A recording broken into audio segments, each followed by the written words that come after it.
মুকুন্দপুরে গয়নার দোকানে ডাকাতির চেষ্টার খবরে নজর রাখবো। গতকালই সোনার দোকানে দুষ্কৃতী হামলা, দোকান মালিকের গলার চেন ছিনতাইয়ের অভিযোগ, বাধা দেওয়ায় গলায় ছুরির কোপ।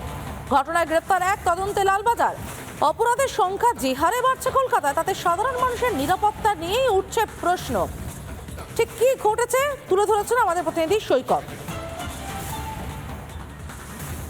শহর কলকাতায় দিনে দুপুরে সোনা দোকানে ডাকাতির চেষ্টা এবং বাধা দিতে গেলে সেই সোনা দোকানের যিনি মালিক তাকে খুনের চেষ্টার ঘটনায় মুকুন্দপুর এরিয়ায় রীতিমতো চাঞ্চল্য ছড়িয়েছে।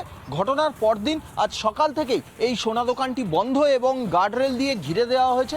ঘটনার তদন্ত করছে পূর্ব যাদবপুর থানার, সঙ্গে সহায়তা করছে লালবাজারের অ্যান্টি বার্গলারি সেকশন। এই ঘটনায় এখনও পর্যন্ত একজন অ্যারেস্ট হয়েছে, দীপঙ্কর পাল। তাকে জেরায় জানা গেছে যে শেয়ারে বিনিয়োগ করবে বলে ধার করে প্রচুর টাকা নিয়েছিল, কিন্তু সেই শেয়ারে বিনিয়োগ সেটা লোকসান হয়েছে, যার ফলে এই সোনা দোকানকে টার্গেট করে সোনার অলংকার ছিনিয়ে নেওয়ার চেষ্টা করতেই এই ঘটনা। একেবারে দিনের বেলায় সকাল 11টা, 11:30, অর্থাৎ গতকালকে রবিবার থাকলেও দিনে দুপুরে একেবারে দিনের আলোয় দোকানের মধ্যে একজন এলো, এসে কিছুটা সোনার অলংকার দরদাম করতে করতেই অলংকার ছিনিয়ে নেওয়ার চেষ্টা এবং বাধা দিতে গেলে রীতিমতো গলায় ছুরি বসিয়ে দিয়েছে। অর্থাৎ আতঙ্কিত গোটা এলাকাবাসী, ব্যবসায়ী থেকে শুরু করে সাধারণ মানুষ, এমনকি গাড়ি চালকরা, তারাও আতঙ্কিত। তারা প্রত্যেকেই চাইছেন নিরাপত্তা আরও বাড়ুক, কিন্তু নিরাপত্তা দেবে কে? প্রশ্ন উঠছে সেটাই। ভিডিও জার্নালিস্ট পিনাকি নন্দীর সঙ্গে সৈকত, রিপাবলিক বাংলা, কলকাতা। এদিকে এই ঘটনায় স্থানীয় বাসিন্দারা আতঙ্কিত। তারা বলছেন, সাধারণ মানুষের নিরাপত্তা কোথায়? কম বেশি আসে পুলিশ এখানে, কিন্তু এরকম কোনো বছরই হয়নি, আর দেখেও নেই, এই প্রথম দেখলাম। ভয় লাগছে না? অল্প অল্প লাগছে। এই ধরনের ঘটনা তো আমাদের মুকুন্দপুরে এর আগে হয়নি, এবার এই ঘটনা ঘটেছে। ভয় বলতে আর কি, আমরা এরকম ঘটনা ঘটেছে সেটা তো একটু ভয় তো ব্যাপার আছেই। আমরাও এখানে ছোটোখাটো ব্যবসায় বন্ধু বান্ধব করে এই ধরনের ঘটনা আর যদি না ঘটে সেভাবে।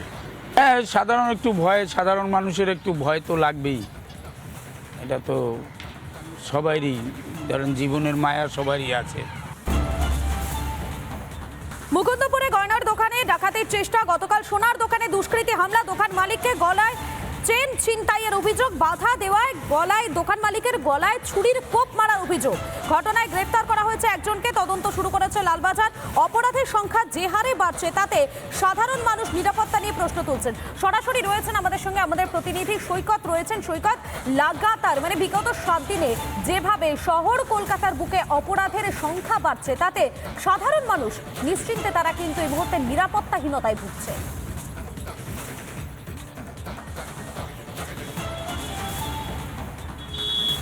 একদমই নিরাপত্তাহীনতায় শহর কলকাতার সাধারণ মানুষ থেকে শুরু করে শহর কলকাতার প্রভাবশালী কাউন্সিলরও, অর্থাৎ কলকাতা মিউনিসিপ্যালিটির, কলকাতা কর্পোরেশনের কাউন্সিলরও নিরাপত্তার অভাব বোধ করছেন। কিছুদিন আগেই বা দুদিন আগেই কাউন্সিলর 108 নম্বর ওয়ার্ডের কাউন্সিলর সুশান্ত ঘোষের ওপর তাকে প্রাণে মারার চেষ্টার ঘটনা ঘটে গেছে। যেখানে মুকুন্দপুরে যে এলাকায় ঘটনা ঘটেছে, সেই এলাকায় সেই যে দোকান, সোনা দোকানের আশপাশের যে দোকানগুলি রয়েছে, সেই দোকানের ব্যবসায়ীরা তারা বলছেন যে এই ঘটনায় তারা রীতিমতো আতঙ্কিত। সাধারণ মানুষ, পথ চলতি মানুষ, তারাও একই কথা বলছেন।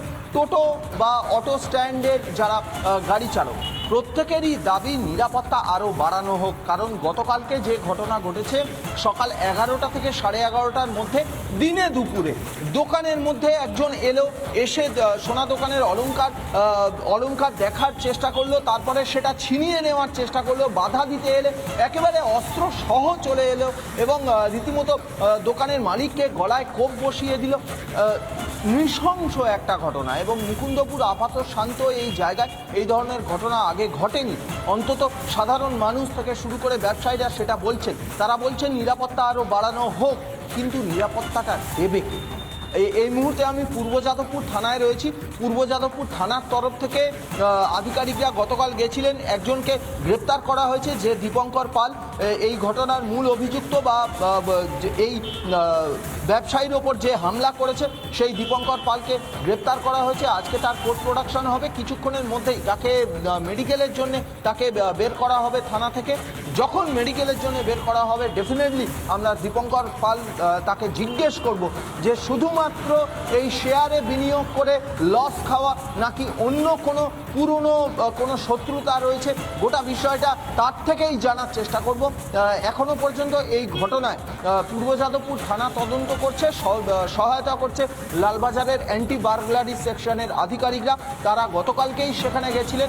আজকে কিছুটা বেলার দিকে ফরেন্সিক টিম ঘটনাস্থলে আসবেন, সেখান থেকে নমুনা সংগ্রহ করে এই থানাতেই জমা দেবেন। সব মিলিয়ে তদন্ত প্রসেস এগোচ্ছে, একজন অ্যারেস্ট হয়েছে, কিন্তু সাধারণ মানুষ নিরাপত্তার অভাব বোধ করছে।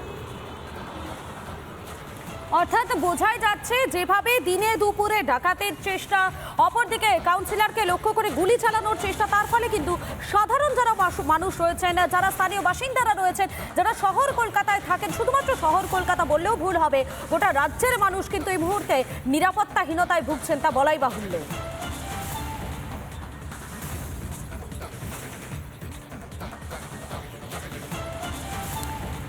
আরো একবার জানাই আপনাদেরকে, এই মুহূর্তে যে ছবি দেখাচ্ছি আপনাদেরকে, দুটো ছবি দেখাচ্ছি। মুকুন্দপুরে ডাকাতির চেষ্টা, যে সোনার দোকানে ডাকাতির চেষ্টার অভিযোগ উঠে আসছে, সেই দোকান ইতিমধ্যে ঘিরে ফেলা হয়েছে, ঘিরে রাখা হয়েছে কলকাতা পুলিশের পক্ষ থেকে।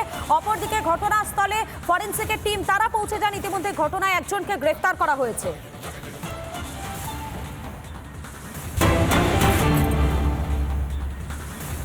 G20 বৈঠকে যোগ দিতে ব্রাজিলে এবার প্রধানমন্ত্রী নরেন্দ্র মোদী। সোমবার সকালে রিও ডি জেনেরোতে সেখানে পৌঁছন মোদী, আর ব্রাজিলে পৌঁছে সোশ্যাল মিডিয়ায় পোস্ট করেছেন মোদী। পোস্টে তিনি জানান যে ব্রাজিল পৌঁছানোর কথা, বিভিন্ন রাষ্ট্র নেতাদের সঙ্গে বৈঠক করবেন তিনি। বৈঠক সফল হবে বলে আশাবাদী প্রধানমন্ত্রী মোদী। প্রধানমন্ত্রী পৌঁছতেই বৈদিক মন্ত্রোচ্চারণ হয় সেখানে, এমনকি প্রধানমন্ত্রী মোদীর সামনে মন্ত্রোচ্চারণ করেন ব্রাজিলের স্কলাররা। ব্রাজিলে পৌঁছেছেন ফ্রান্স, চীন, কানাডা, রাশিয়া, আর্জেন্টিনার একেবারে তাবড় রাষ্ট্রনেতারা, এবং G20 বৈঠকে যোগ দিতে তারাও কিন্তু সেখানে গিয়েছেন, এবং এই বৈঠক অত্যন্ত ফলপ্রসূ হবে এমনটা কিন্তু আশা প্রকাশ করেছেন প্রধানমন্ত্রী নরেন্দ্র মোদী। এবং সেখানে প্রধানমন্ত্রী পৌঁছতেই বৈদিক মন্ত্র উচ্চারণ হয়। প্রধানমন্ত্রী মোদীর সামনেই মন্ত্র উচ্চারণ করেন ব্রাজিলের স্কলাররা। G20 বৈঠক চলছে ব্রাজিলে, এবং সেখানে যোগ দিতে প্রধানমন্ত্রী নরেন্দ্র মোদী সেখানে পৌঁছে গেলেন।